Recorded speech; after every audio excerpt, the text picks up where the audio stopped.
down the river. It's meant to be amazing.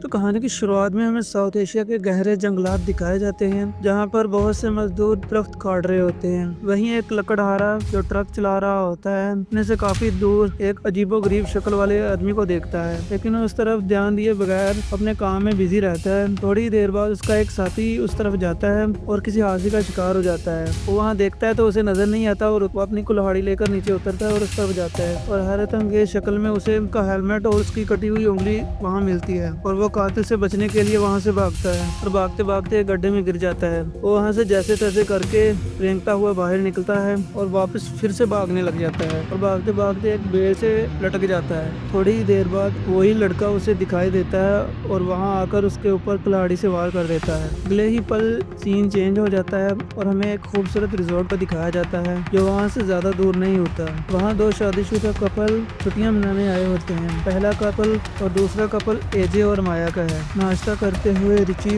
اے جے کو دریا میں کیاکنگ کے لیے دعوت دیتا ہے، جبکہ لڑکیاں اگلے دن شاپنگ کا پلان بناتی ہیں، لیکن جیسمین کو برا لگتا ہے کہ لڑکیوں کو اس قابل نہیں سمجھا جا رہا۔ پھر وہ کہتی ہیں کہ وہ لوگ بھی ساتھ جائیں گی۔ پھر رچی خوشی سے بتاتا ہے کہ اس نے آج اپنی کمپنی بیچ دی ہے اور وہ آج اس کو سیلیبریٹ کرنا چاہتا ہے۔ وہ بتاتا ہے کہ اس ٹرپ پر سارا خرچہ وہ خود کرے گا، یہاں تک کہ دوسرے کپل کے خرچے بھی وہ خود کرے گا۔ مایا اس بات سے خوش ہو جاتی ہے اور رچی کو تھینکس کہتی ہے، لیکن اے جے کو اس سے کچھ خاص فرق نہیں پڑا۔ بعد میں اپنے کمرے میں ناراض اے جے اپنی وائف سے کہتا ہے کہ رچی کو ہمارا خرچہ کیوں دینا چاہیے، کیا وہ سمجھتا ہے کہ ہم یہ ٹرپ افورڈ نہیں کر سکتے۔ مایا اسے سمجھاتی ہے کہ وہ اور رچی بچپن سے ہی اسکول کے دوست ہیں اور یہ کوئی بڑی بات نہیں ہے، لیکن اے جے پھر بھی ناراض ہوتا ہے۔ جب رچی نے اپنی کمپنی شروع کی تھی تو اس نے اے جے کو ساتھ نہیں لیا، حالانکہ وہ دونوں بہت اچھے دوست تھے۔ پھر ہمیں پتہ چلتا ہے کہ اے جے مایا کے فادر کی کمپنی میں کام کرتا ہے۔ وہ وہاں کام کر کے خوش نہیں ہے کیونکہ سب کو معلوم ہے کہ اس کو یہ نوکری اس کی بیوی کی وجہ سے ملی ہے۔ اگلے دن سب لوگ اپنی کیاکنگ ٹرپ کے لیے تیاری کرتے ہیں اور اپنے گائیڈ سے ملتے ہیں۔ وہ آدمی اپنا نام نک بتاتا ہے اور سب کو حفاظت کے لیے لائف جیکٹ دیتا ہے۔ پھر رچی اے جے سے مذاق میں کہتا ہے کہ یہ ٹرپ تھوڑا سا مہنگا ہے، لیکن تم فکر مت کرو کیونکہ سارا خرچہ میں اٹھاؤں گا۔ پھر دونوں کپل ایک ایک کر کے کشتی میں بیٹھتے ہیں اور نک جو اکیلا ایک کشتی میں بیٹھا ہوتا ہے وہ دونوں ان کو بتاتا ہے کہ کیسے کشتی میں بیٹھ کے چپو چلانا ہے۔ تھوڑی دیر کشتی چلانے کے بعد نک سب کو مشورہ دیتا ہے کہ ہم یہی کیمپ کر لیتے ہیں اور صبح واپس ریزورٹ چلیں گے۔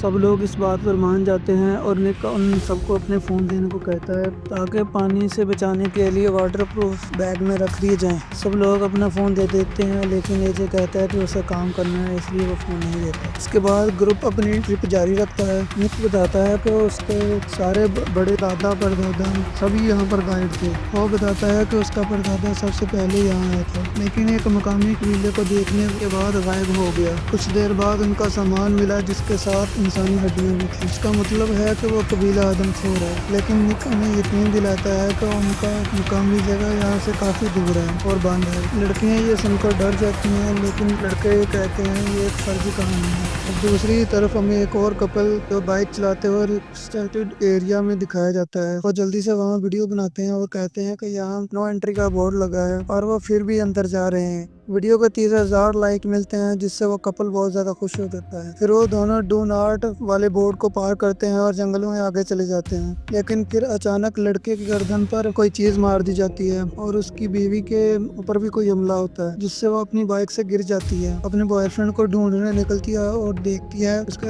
بوائے فرینڈ کا گلا کاٹ دیا گیا ہے۔ دوسری طرف اے جے اور رچی بچوں کی طرح آپس میں ایک دوسرے پر پانی گرا رہے ہوتے ہیں، لیکن اچانک اے جے ایک سانپ رچی کی کشتی میں پھینک دیتا ہے جس میں رچی اور جیسمین پانی میں چھلانگ لگا دیتے ہیں اس سانپ سے بچنے کے لیے، اور اے جے ہنسنے لگتا ہے اور مذاق اڑانے لگتا ہے۔ اے جے زور زور سے ہنسنے لگتا ہے اور مذاق اڑانے کے لیے رچی کی ویڈیو بناتا ہے۔ اسی وقت وہ خود بھی دریا میں گر جاتا ہے۔ دوسری طرف وہ بائیکر